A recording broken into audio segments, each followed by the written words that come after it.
Welcome to another exciting and informative episode of the Entreprenudist Podcast, a place to hear real entrepreneurs and business owners bear it all. And we do have a business owner on the podcast again, as we always do.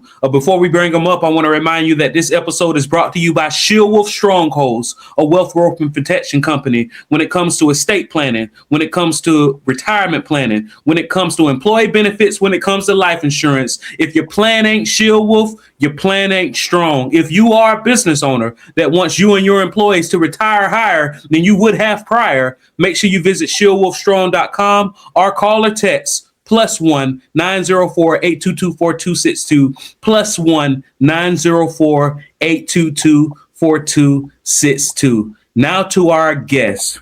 Chris Shurian is a lifelong entrepreneur who has spent more than 39 years building businesses that bring people together and create lasting memories, from leading a $15 million construction company to developing the Water's Edge Resort in Bear Lake and founding the popular Cody's Gastro Garage restaurant. Chris has proven track record of turning vision into reality. He's been recognized as a finalist for Ernst & Young's Entrepreneur of the Year, featured in Utah Business Magazine's 40 Under 40, and honored with multiple industry awards. Outside of business, Chris is a lucky husband, father of 8 and a half, grandfather, dog dad to a Berne-Doodle named Harley, and a dog-granddad to a fat German shepherd named Drax, two-time Ironman finisher, and a devoted fan of the Denver Broncos and LA Dodgers. Chris Shurian, welcome to the Entreprenudist Podcast. Awesome. Thank you. I mean, I'll tell you what, I'm just going to have to record that, and I'm going to use that on my intro and everything I do. The enthusiasm, the passion, it was impressive. It was impressive. Absolutely. I appreciate it. The only thing that I almost messed up at is when you got to the 8 and a half. Where did the half come from? Well, that's a good story, Randolph. Let me tell you, I'm going to tell you a story here. So my wife has 3 kids. I had 3 kids. So we're kind of a little Brady Bunch situation, right? Mm-hmm. And one of our sons is married. Okay, so my oldest daughter is married, so that's 6 + 1 is 7. And then our other son is married, so that's 8. And then our daughter-in-law, Megan, has a brother named Andrew, who is really just part of our family. But so the 8 and a half is our little outfit plus Andrew. How's that? 8 and a half. Ah, man. And so you were one of those families where when somebody marries in, we're not, you're not an in-law, you are in love. You are. And I'll tell you what, all our boys know that when they bring girls around, they better know how this is going to go down, because they're coming into our family. We're not going to lose our kids to some other family, right? So that's the deal. And our kids know it. They know if there's a girl they're interested in, they're going to bring her around. If she fits our little outfit, then she can stick around. If not, she's out. Ah, man, that's very powerful. And yeah, that is something that, you can either decide, all right, you're bringing this person around, and if they don't vibe, then we could potentially lose a son, potentially lose a daughter. But everybody knows, no, you're coming over here. We're not necessarily going over there. That's right. And we are the house where people like to hang out. So, we're empty nesters now. Our youngest son is 18 and he's moved out. But I'll tell you what, we always have them over here. The kids are always here.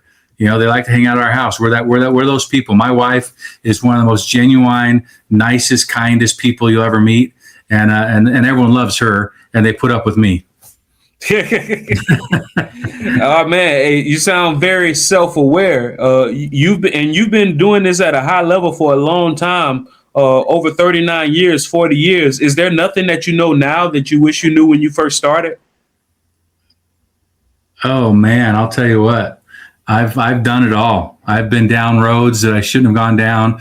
I've been down roads that I created on my own. I mean, I've had quite the life journey. So I've learned a lot. And I'm not young, Randolph. I'm an old guy. I mean, look at this. This is real color. I don't put that in just to impress it's the real deal. So I've earned it. Can you not think of one thing that you wish you knew when you first started? Yeah, absolutely. Boy, now you put me on the spot. I wasn't thinking that in that direction, but it's funny because I just started my own little podcast, and I'm going to jump in. I hope one day to be as professional as you and have the energy and be able to pull it off. But I asked that question to all my people, my entrepreneurs in my podcast. I say, pretend like you're sitting across the table from your younger self. What do you tell them? What's that piece of advice that you're going to give them? And it's a tricky question, right? I think okay. This is good. I should probably take this. There's a little dose of my own medicine here, but knowing my path and knowing all the experiences I've had, I think my advice to my younger self would be: listen, be patient. Momentum is important. It's important to get on a path and work that path and be a little bit more conservative about what you're doing and be consistent. I'm what some people say they're a serial entrepreneur, right? You hear it all the time. Well, I'm an entrepreneuroholic. That's a word I kind of came up with to describe. So sometimes it's good, sometimes it's not so good. I get something going, I get something moving right along, and then all of a sudden I get a little distracted. I'm like, oh, there's a shiny object over there. Let's go see what that looks like. And now the tough part about me answering that question, Randolph, is I don't live in regret. I regret nothing. I don't think it's healthy. I don't think it serves me in any way. So for me to think back of things I would have done differently, that kind of goes against my own personal belief system, right? My own mindset. But I'd probably say, hey, listen, fella, get something going, focus on it, get it strong, get it to a point where, then you can step out and do some other stuff. But I'd probably go with that. I'd probably be a little more conservative. Okay. And here's another one. I got another one. See how this is working here? You got the juices flowing. Yes. I am very optimistic, very persistent, very optimistic. So I had a tendency to go all in, and it's served me well over the years. But I also had a tendency to, if I was going to do it all again, I would focus a little bit more on the nest egg and the long-term investment that's sitting over here that's untouchable, and then take the rest of that and go all in. Because I'm the guy that would just say, let's go, we're going. And like I said, it worked. I've been very blessed. I've been very fortunate over the years. But that would probably be something I try and teach myself at a younger age, is to be a little more conscientious of that long-term, that nest egg. If you're going to go all in, that's off limits. That would probably be a good piece of advice. If you're going to go all in, the nest egg is off limits, right? And just to be clear, I did, and I asked it away because I believe the same way you do. I don't regret what I did. I regret what I didn't do. And the way I asked it was not something you would have did different, but just something that you knew, right? And like I told you before we started recording, I actually visited Utah on a regular basis, once a quarter, to visit one of my mentors. And one thing that I know about Utah is the word mission is a regular thing, right? Are you one of the people who went on a mission? I am. I joined the Mormon Church when I was 19, living in California, and then I went on a mission to Brazil when I was 21. And I'll say it's two of the best decisions I ever made in my life. I was a very active member of the LDS Church, which is the Mormon Church, for 25 years, and I am no longer participating in the church, but I'm a huge fan, and I still tell people two of the best decisions I ever made. Oh yeah, I can't, of course you hear things growing up, people, make little jokes about, pajamas and things of that nature, underclothes. Right. But yeah. I've never met a bad Mormon. And you seem to be great business owners. You seem to be people who really believe in not just starting a business, but having a high do-say ratio. always having manners, using please and thank you, right? How did that flow over, or did it flow over into your entrepreneurial exports? That's a good point. Obviously the church has some very strong principles that revolve around, do unto others as you'd like to have done unto you. And it's a Christian principle of be nice, be charitable, be generous with other people. And I think that does translate into my business, for example. I mean, all of the businesses I've ever owned, all revolve around, are very customer service centric. And so it was very important for me, whatever business I was in, was to really treat those customers special and make them feel like, hey, this isn't just some other contractor. This just isn't some other restaurant. Like, there was an experience that went, hand in hand with them interacting with our business. And I think part of that was, the teachings of Jesus Christ. I mean, that's how he treated people. He was, we're getting religious here, but that's how he treated people. And I think the golden rule is key when you're running a business. That's something I learned as a member of the church, as a missionary. For 2 years, I was in Brazil serving the people. I wasn't getting paid. I was paying for my experience in Brazil. I met some amazing people. I had experiences that changed my life, and I changed lives of others. And so for 2 years, you learn that principle. That's just how you're going to live your life. And that carried over into what I do, or what I've done for the last 39 years, and what I continue to do, for sure. Absolutely. Oh, yeah. And I noticed you put the preface. Yeah, I know we're getting religious here, but I know regardless of what we're talking about, business or religion, founders have to have a safe space to tell the truth. And I know you refer to that as dropping the armor. How important is that, and how can founders accomplish that goal of having a safe space to tell the truth? Yeah. Randolph, I'm glad you brought that up, because, as a founder, an owner, a leader, we have to maintain a certain posture, right? We have to maintain this air of confidence. We have to be the ones that people look at, so they have no doubt that we're leading them down a good road. And so we have to maintain this facade. We can't show a chink in our armor, because in our minds, it might show that we're weak. So absolutely, I think it's very important that entrepreneurs have a safe place where they can talk to people, and they can really get to the deep stuff. They can get into that 5% of information that they can't talk to other people about. And years ago, I was part of an organization called Young Entrepreneurs. And that's exactly what they did, is they created a forum experience where you sat down. There were certain rules. It was very structured interactions with the other members of the forum, and it created this safe place. For example, you couldn't do business with each other. You had to be completely independent. You couldn't be in the same industry. You couldn't give advice. I mean, there was a certain words you used to create this safe place.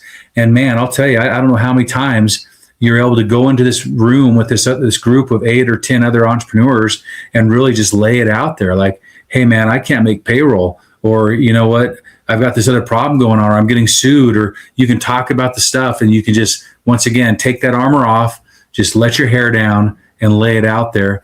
And, kind of like, you mentioned your mentor. I'm sure your mentor was a somewhat of a safe place in that regard as well. Somebody that you could rely on, someone that you knew that wasn't going to judge you, that would really be there to help you out for your best interest. So I think that's super valuable to have that. It's that valuable to have that, no doubt about it. Oh yeah, one of the things he taught me is people don't care how much you know until they know how much you care.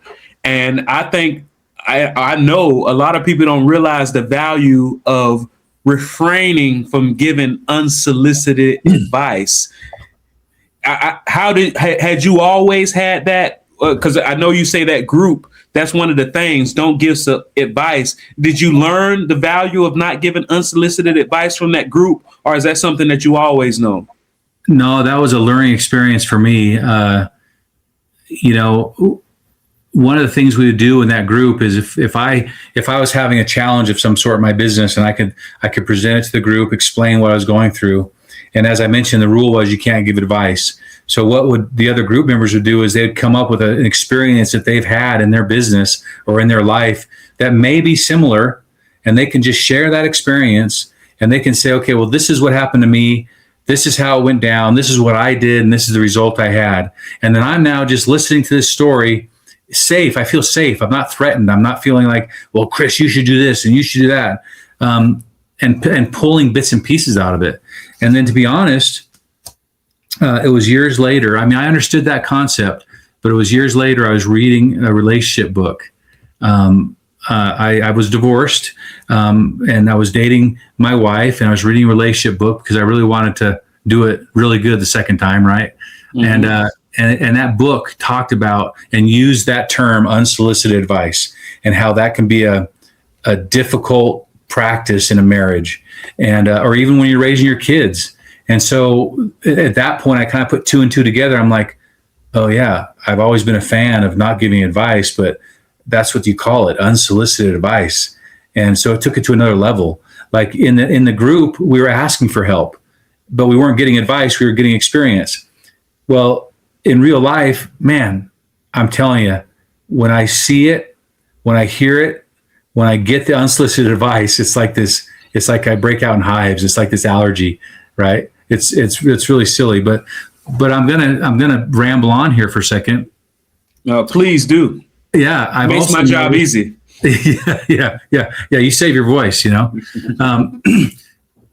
Now I'm a coach and a mentor and advisor to other business owners, and so I have to be very careful in not crossing that line.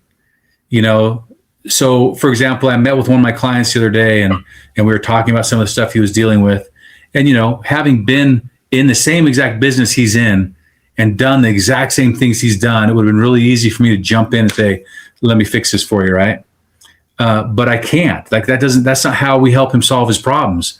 So I have to bite my tongue and sit back and help him explore and find the answers on his own. And so, yeah, it's even though they're asking me, and I know a lot of times they want me just to give them the answers, but man, I gotta refrain. And the fact that I'm allergic to unsolicited advice helps me. It reminds me that even when they're asking for it, I have to cool my jets a little bit. Oh yeah, I it doesn't make me break out in hives, but I smile and I nod and I say, yeah, and then I start using it. Seems like something I should think about, right? But because even depending on how it comes to you, even if it's the best advice in the world, if it is unsolicited, it could fall on deaf ears. And I don't envy your position as a coach, because knowing that you know exactly what to do, but also knowing the best way to educate people, you don't just immediately say it. It probably is tough for you to bite that tongue, right? Especially when you're working with them, and especially when you're working with business owners who have vision. So for the people who want that advice from Chris, but they know he's not going to just outright give it to them, how do they turn their vision into a successful business? Oh man, that's a loaded question, isn't it? Yes, it is. Okay, so let's pretend this is what I tell my kids. My kids have ideas of becoming, their own bosses and starting their own business. And my advice to them is to learn everything you can about that business. In fact, I think it's also wise to go find somebody in that industry that you admire, find somebody in that industry that's good at it, and go to work for them and learn from the best and take that knowledge and then move into your own, whatever it is you want to be, but take that knowledge with you. And, you don't have to do it just like the guy you worked for. In fact, you might learn some things you don't want to do. That's okay. But it's a learning thing. Like, you love learning and you're learning all the time and you love learning. Well, learn. Learn from the best. And then mentors. I was taught at a very young age, when I started off on my entrepreneurial journey, the importance of mentors. And I even had a mentor of mine advise me and suggest that I go talk to other people in the industry and, that are good at it, and sit down and just pick their brain. And, at first you think, well, why would they talk to me? I mean, they're doing it and I might be their competition. But I learned that the good quality operators are happy to help. They're happy to share their experience. They're happy to give you guidance and give you some educate you to become a better person and to build a good company. I mean, they're not so worried about the competition. They really aren't. What they see is they might see a young buck that wants to go start a business that might turn into competition. But if we both have good quality businesses, that's good for the industry we're in. And so I think mentors are a huge benefit to those that want to start their own business. There's no doubt about it. Oh yeah, you essentially quantum leap when you have the right mentors. And just like you said, when you encounter those people who seem to be gatekeeping and who say, oh no, that's I can't tell you that. Like really and truly what you find out are those the ones that aren't really operating on a high level. When you encounter the people who are really and truly operating on a high level, they share because they do have that abundance mindset.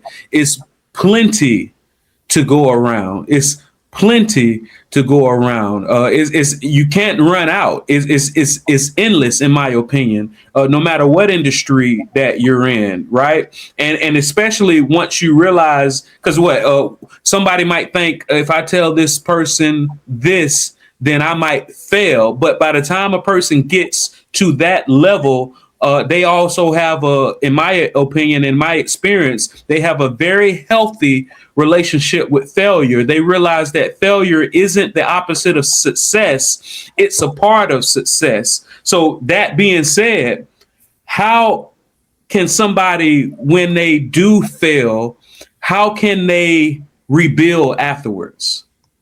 Well, that's Randolph, you're full of good questions, by the way. You're doing a great job. I appreciate this. This is Thank good. You, You're making me think. You're making me earn this. I'm telling you. I love it. My feeling is that I like what you just said is key, that failure isn't the opposite of success. Failure is part of success. And I think if you go into this business entrepreneurial journey with the right mindset of, you're going to have your ups and you're going to have your downs, and you just realize that, hey, it's going to happen. And all you can do is just push forward. You push through it, you learn from it, and you keep going. And that's always been my mindset. I've had some hard lessons that I've learned that are disguised as failure.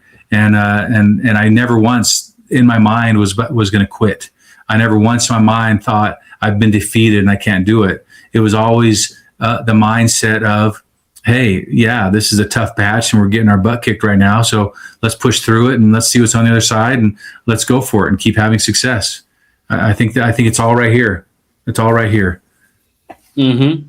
And it's definitely all right there. And for the people who are listening to us audio wise, Chris just pointed to his skull, right? It is all right there, as well as your definition of success. In order to keep going toward success, you actually have to have a definition of it. The people that you work with, do they already have the definition of success, or is that a part of what you do? You help them define it?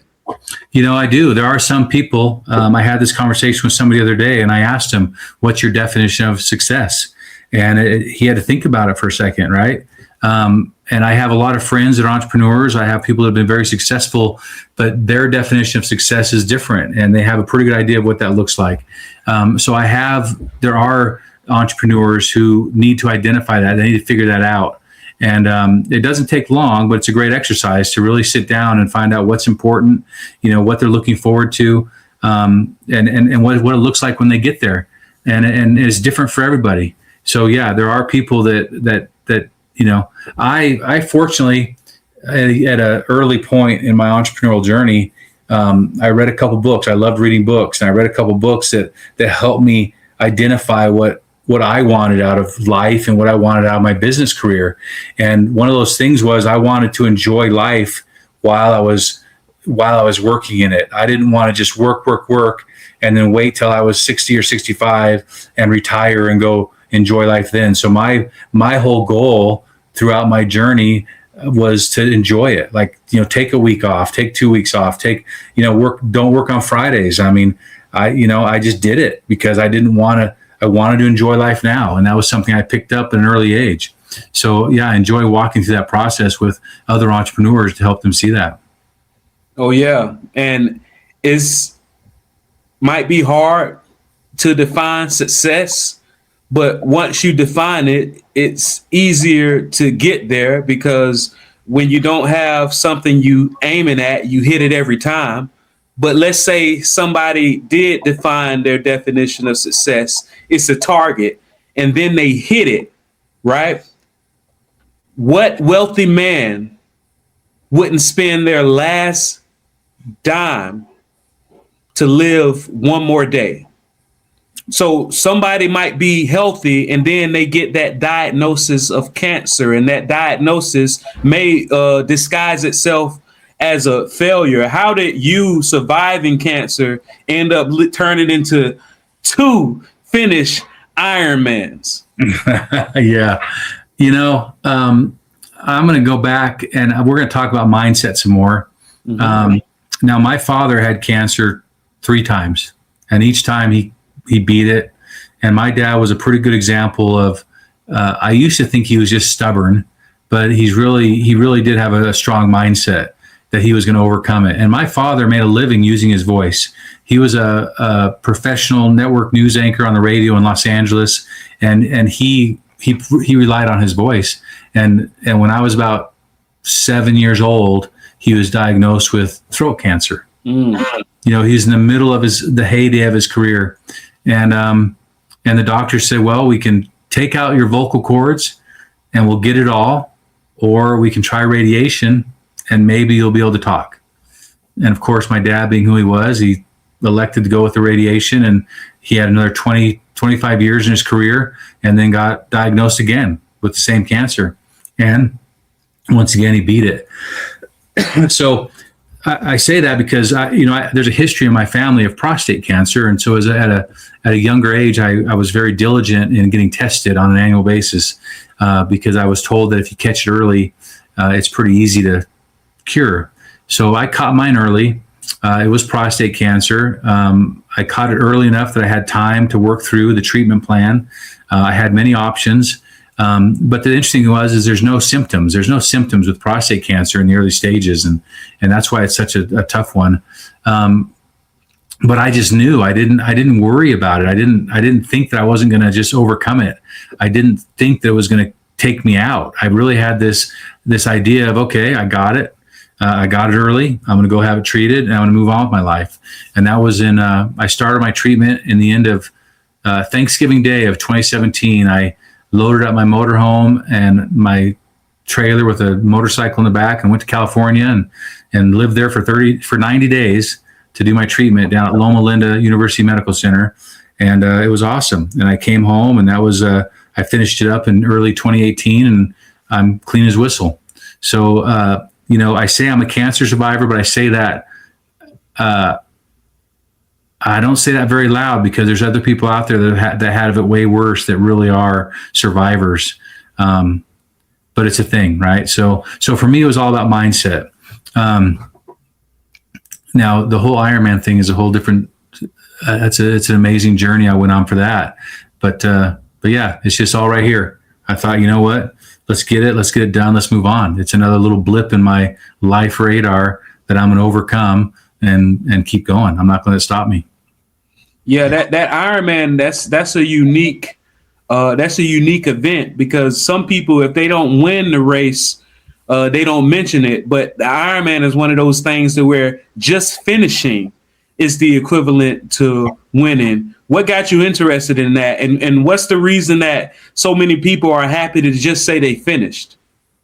I'll tell you what, it's hard. I mean, okay, so it's a 2.6 mile swim in open water. Now, if you're not a swimmer, if you're a swimmer, you know that swimming in open water is difficult. So 2.6 mile swim, 112 mile bike ride, and a 26.4 mile marathon. Okay. After you get off your bike, you have to go strap on your running shoes and do a marathon. So, I'll tell you, I'm kind of a big guy. I'm not a little guy. You probably can't tell, but I'm not built to be a runner. I never was. I was always a football player. I lifted weights. I've always been a big kid. And so running to me was punishment. In fact, in football, that was punishment. If you weren't doing something right, you had to run laps. But at a certain point in my life, about well, let's see, where was I? I was probably 15 years ago. I really wanted to get in shape. So I knew that running was a really good way to get my cardio going. So I just started jogging. I would run. I had a block. I could leave my house and run around the block. It was kind of a rolling hills, and it was exactly 2 miles. So the first time I did it, I'd walk up the hills and jog down the hills and walk up the hills and jog down the hills. And I just started running. And so then I started doing it where I made the 2 miles without stopping. And then all of a sudden, our little town has a 5K in the summer, which is, 3.2 miles or whatever that is, 3.1, 3.2 miles, 5K. And I signed up to do it. And I'd never run over 3 miles before. And I remember going up and signing up, and they give you the number you put on your chest. And I was like, man, I was freaking out. I felt like I was running the Boston Marathon. I mean, this is serious stuff, right? And I ran a 5K, and I finished it. And I didn't win by any means, but I finished it. And then a friend of mine said, hey, I'm doing this little short triathlon. And I thought, you're crazy. You're going to go. And this is a short one. So it was like a half-mile swim, a 12-mile bike, and a 3-mile run. I mean, super short. But then I thought, okay, that sounds cool. Let's try it. So I went and took swimming lessons. Now, I say I took swimming lessons. I mean, I know how to swim. I grew up with a pool. I grew up on the lake. But swimming laps is a little bit different story. So I took swimming lessons. I went and got a bike, an old mountain bike. I started riding around my neighborhood. And then I did that first triathlon. And I mean, once again, I didn't win, but I finished. And it was such a huge accomplishment that I could do something that crazy. It's like it was a win. So then, on TV, you're watching the show about the Ironman events, and especially the Ironman in Hawaii, right? So I'm watching the show. I'm thinking, wow, can you imagine? I mean, I can't even imagine. There's no way. I mean, I'll do the short one, and I'll run my little 5Ks and 10Ks. Well, one year, I went down to the Ironman in St. George. It was a full distance Ironman. I volunteered to help out. And I did it. I spent the whole day there helping people. And I saw people doing it that didn't look like they should be doing it. Right. Like people like me. Mm-hmm. And I just thought, okay, let's go for it. So I hired a coach, and he put me on a 6-month training program, and he had a workout for me every day of the week. 5-6 days a week, he had a workout for me. And then we had a rest day. And every week I was breaking a new record of my own. Like every week I'm running a little bit farther than I've ever ran before. Every week I'm swimming farther. Every week I'm biking farther. And he just kept building me. And he kind of slowly just worked it to the point where I could go do an Ironman.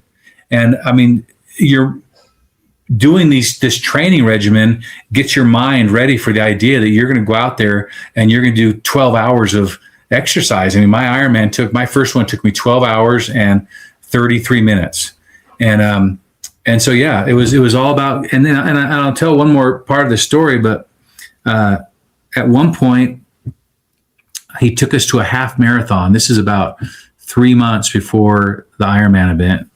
And there's a team of us that were all being coached by the same guy. And he wanted to run a half marathon, so 13 miles. And he said, I want you guys to take off sprinting, running as fast as you can, and you just hold it as long as you can until you just can't run anymore. And I thought, oh, that sounds really great. I had no idea what this was all about. And so I grabbed a buddy of mine. We kind of were on the same level, and we took off running. And I'm not a fast runner, but we were running. For me, we were running. We were cruising. And we kept going and kept going. And I'd look at my watch, and I'd be like, wow, we're going that fast, and we're still going. And then we got to about 12 miles, and my buddy said, hey, you got more steam. You keep going. And I just kept going. I sprinted that whole 13 miles. Wow. And that was a huge, I'm pointing at my head again because that was a huge mindset shift for me that I could maintain that for so long. And at the end of the race, I was like, how did I just do that? And he said, Chris, that's why I made you do this. I wanted you to find out for yourself that you had the ability to sprint 13 miles. And it's like, that was a game changer for me. That was one of those things where you're like, okay, that was a huge difference. So then, yeah, I went and did my Ironman, and and did it and finished it, and actually finished in pretty good time. Once again, I didn't win it, but for someone like me who, just a couple years earlier ran his first 5K and now is doing an Ironman, I'll tell you, that was giant. And it also came at a time where I was dealing with a lot of problems and a lot of challenges in my business. I was just coming out of the big recession of 08, 09. My business took a big hit. Things were just dropping like flies. It was a tough time in my business. But I'll tell you what, I could go out in the morning and run, and I could start my day winning. I could start my day running farther than I ever ran. I could start my day going for an 80-mile bike ride. I could start my day by doing something that I was actually having success. When everything around me in business was just crashing down, I still had some winning going on in my life. And that really did get me through those tough times. Oh, yeah. One of my favorite quotes comes from Henry Ford. Whether you believe you can or believe you can't, you're right. You are right. I love that one. And it seems like your coach knew that he had to show you that it was possible so that you can believe that you could. And then, of course, take that to the Ironman and be one of the people that finish, because from what I understand, a lot of people don't. Yeah, I used to know the statistics, but it's like the percentage of people that actually ever do an Ironman is so minuscule in relation to the population, but actually finishing it. And they have a cutoff. Like they have times. Like if you don't get out of the lake at a certain time, they pull you off the course. If you don't finish your bike ride by a certain time, they pull you off the course. So you have to stay ahead of that. So yeah, finishing an Ironman is a huge, huge accomplishment. No doubt. It's one of those things that I'll never forget, obviously. Absolutely. Bootstraps. My first marathon was in an Ironman. I'd never run a full marathon until I went to St. George and did my Ironman. Man, that's powerful. Bootstraps and battle scars. What does that actually mean? Well, when you talk to entrepreneurs and you bring up the word bootstrapping, they all know what that means, right? We all, entrepreneurs, we built it from scratch. We pulled ourselves up by the bootstraps, which is just a way of saying that we did something that's very, very difficult, if not impossible to do. And we figured it out. We borrowed money. We ran up our credit cards. We, did whatever we could to make it happen. We would, get paid for this job and go do a deposit on the next job. And so bootstrapping is it's a reality for entrepreneurs. And so we've all done it and we can all relate to it. So when I talk to another entrepreneur about bootstrapping, man, they all get this grin on their face like, yeah, I know what that means, right? And then the battle scars are, as entrepreneurs who have bootstrapped and have built things and have had failure and had success, well, some of us have battle scars to show for it. We have battle scars to show for those failures or those moments where we hit rock bottom, and we use those as reminders and we use those as lessons learned. So as we're moving down the road, we don't do it again. So bootstraps and battle scars, in my opinion, is like the epitome of the entrepreneurial journey. We've bootstrapped it and we have battle scars to show for it. Oh yeah. Pick yourself up by your bootstraps. I forget what politician or famous person said that, and those words were immortalized, right? And it's definitely something that people can be proud of when you can say, hey, yeah, I did this on my own, per se, because none of us actually really do it on their own. Of course, we got those masterminds and those groups. And I know something that you're doing to help people not do it on their own is you're offering a free ebook. What's the name of the ebook and what can somebody get from that? Yeah. So the ebook that I'm sitting out right now, it's almost done. It'll be coming out pretty quick. Is Lead with Grit and Grace. And what that means to me, Randolph, is years and years ago, I'd read autobiographies. I'd read all this stuff about these famous entrepreneurs, these famous business owners who did it. And I would read one book and I think, okay, that's the way I need to go do it. And then I would go do it. And then I'd read another book and this other leader did it differently. So I'm like, oh, I got to do it differently. And then, and what I learned over the years is that every leader has their own personality and every leader is going to lead in their own style. but I came up with several key components to what I think it takes to be a great leader. And no matter what your style is, or no matter what your personality is, if you can insert these small little nuggets of leadership principles, then I think you're a better leader. So grit stands for grit. G is guide them, guide your employees, guide them and inspire them. The R is respect and invest in your people, coach them, make them successful. The I is invest in your people and empower them to do what you ask them to do. And then the first T is to track their results, to keep track, set up KPIs, set up KPIs that if they're being successful or not. And then the last one is toast, like toast your employees. Tell them they're doing things right. Try and catch them doing things right. Let them know that they're doing a great job. And then lead with grit and grace. Grace is we're going to stumble. We're going to struggle. We're going to have our moments where we're going to be like, man, I really screwed that up, or man, I didn't get that right. Well, give yourself grace. Give yourself grace. That's the best you can do. You have a failure. You stub your toe. Well, give yourself grace.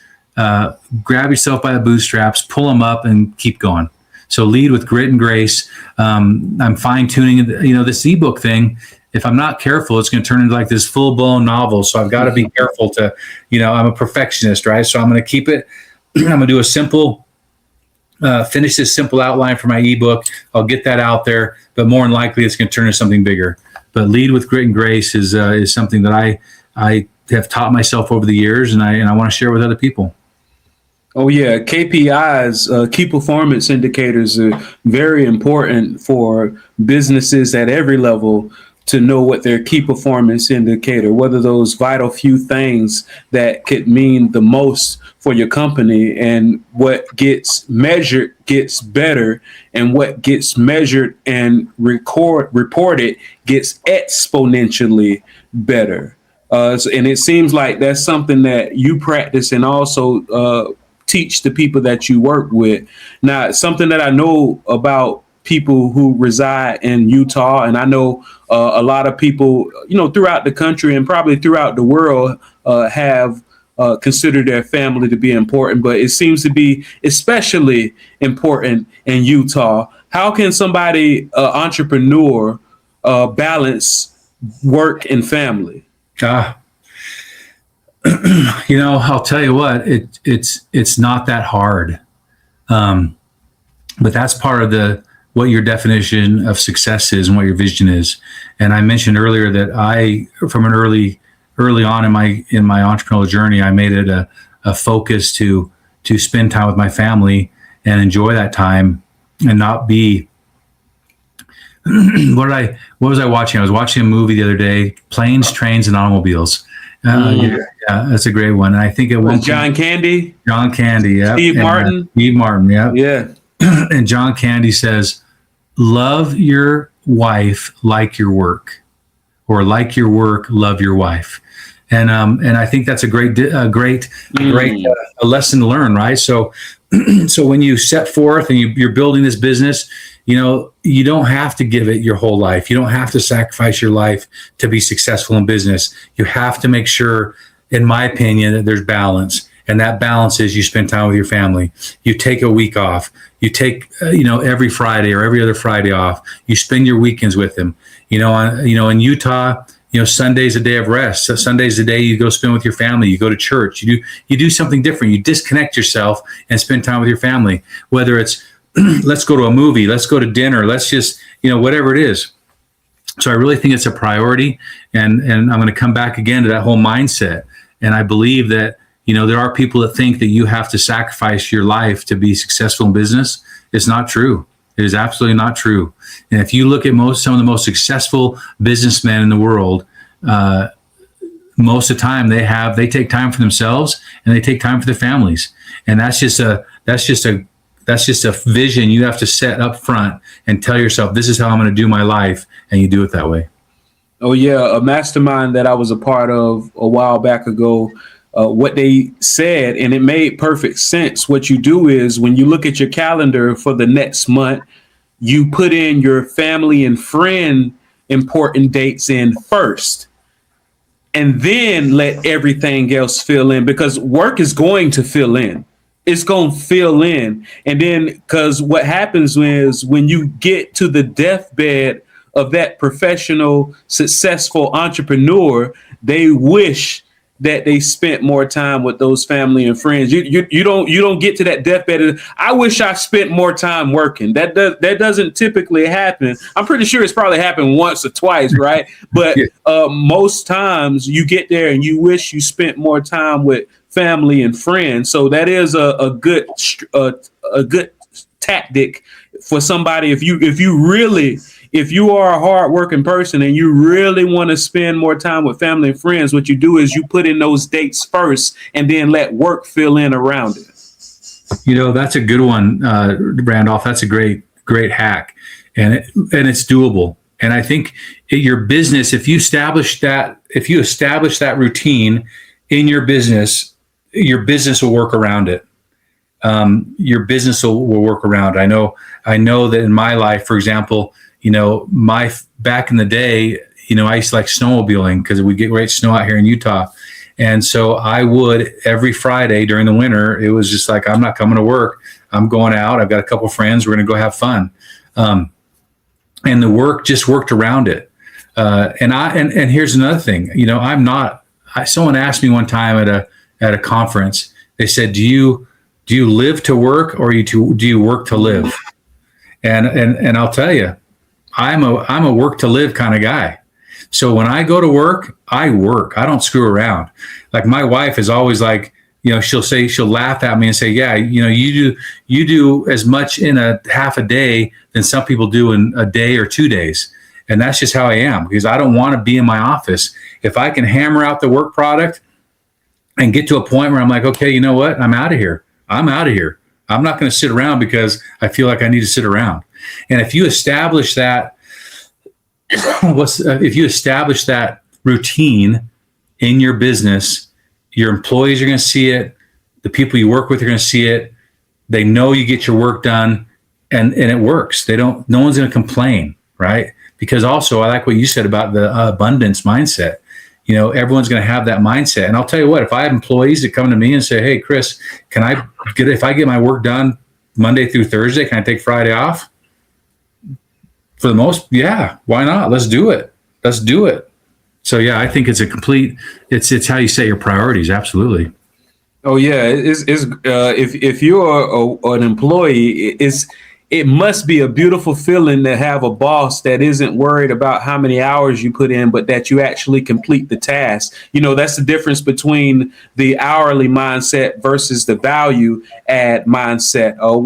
One story that I heard from yet another mentor, he was talking about this factory, this manufacturing shop that shut down, right? And every hour that they were shut down, they were losing hundreds of thousands of dollars, and they couldn't figure out how to get this machine back going. So finally they called in a specialist, and he pulled up in an old pickup truck, and he went up to the machine, and he looked at it. He pulled out his measuring tape, and then he went back to that old pickup truck, and he pulled out a box, and he brought that box in, and out of that box he pulled out a rubber mallet, and right at a specific point he hammered down on that machine, and the machine started going. And then they said, oh man, thank you so much. We back up and running. And he said, you're welcome. He gave him his bill, and it was a bill for $10,000. And the business owner said, hold on. You were just here for 15 minutes. How did you just give us a bill for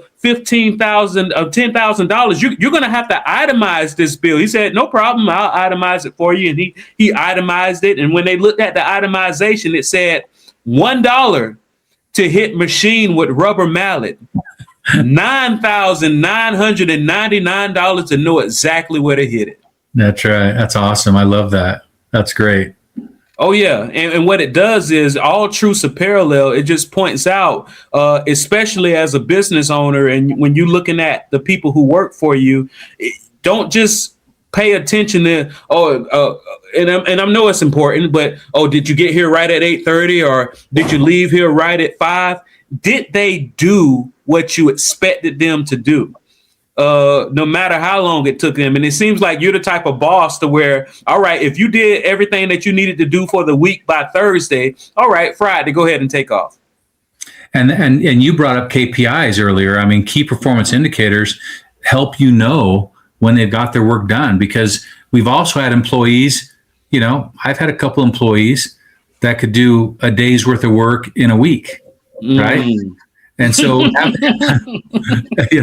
and so having KPIs is, when they got their work done, that they're performing, and that they're getting it done. So it's easy to reward the ones that are doing the work.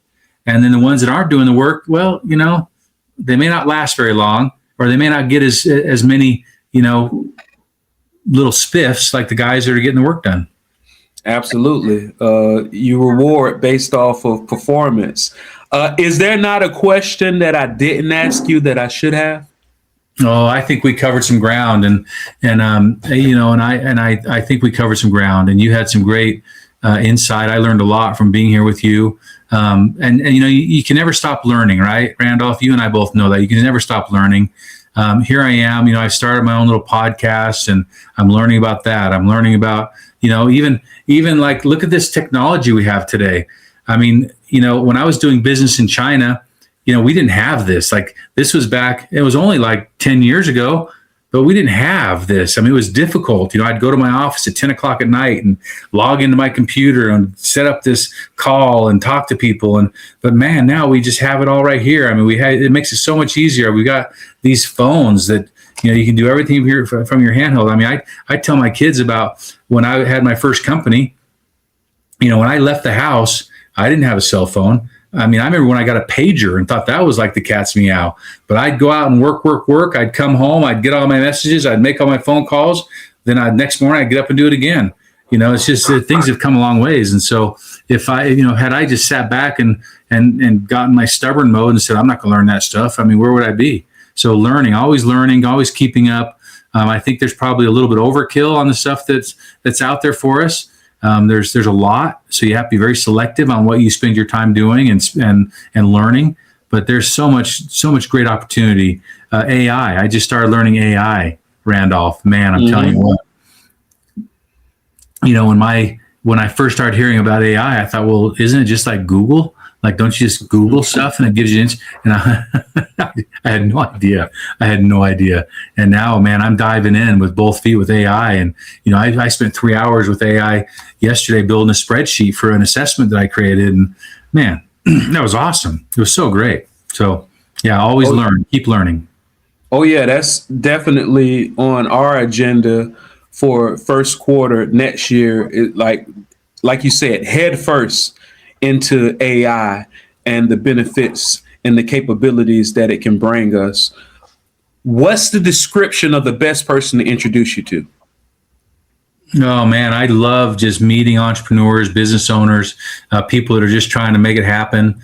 Anyone who, if anyone needs any kind of support, any kind of help, I love to meet with those people. My new goal right now, my vision, my mission right now is to serve the people. One more time. Please let everybody know who you are, what do you do, and how they can get in touch. Okay, I'm Bootstraps and Battle Scars. My name's Chris Shurian. I'm hosting a podcast called Bootstraps and Battle Scars that we'll be releasing and pushing out here pretty soon. Hopefully it's as quality as this one here. Bootstrapsandbattlescars.com. We're setting up that website right now.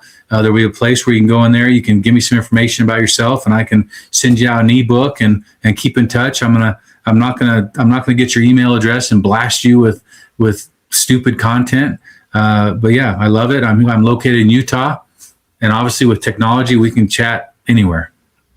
Oh yeah, stupid is subjective there, Chris. So make sure you define what you're sending out, because it's one of those things to where it depends on who's getting it, right? Some people, right? And I can. There's another. I got so many things related to perception and what you based off where you're from and who you are, what it means. Matter of fact, I remember the first time I went out there to Utah. Mountains are scary for somebody who's never grew up. If you've never grew up around mountains, when you first see mountains at night, You can see why that movie, The Hills Have Eyes, was a scary proposition. Yeah. Thank you so much, Chris, for coming on the show. This has been another exciting and informative episode of the Entreprenudist Podcast, a place to hear real entrepreneurs and business owners bear it all. I am your host, Randolph Love III. And if you're listening to our voices, make sure you check out the show notes where you can get more information about Chris, and you can click the link to see the video of our handsome and immaculate ebony and ivory faces in your places. Until next time, don't play with it, stay with it until you make pay with it. This is the Entreprenudist Podcast, signing off.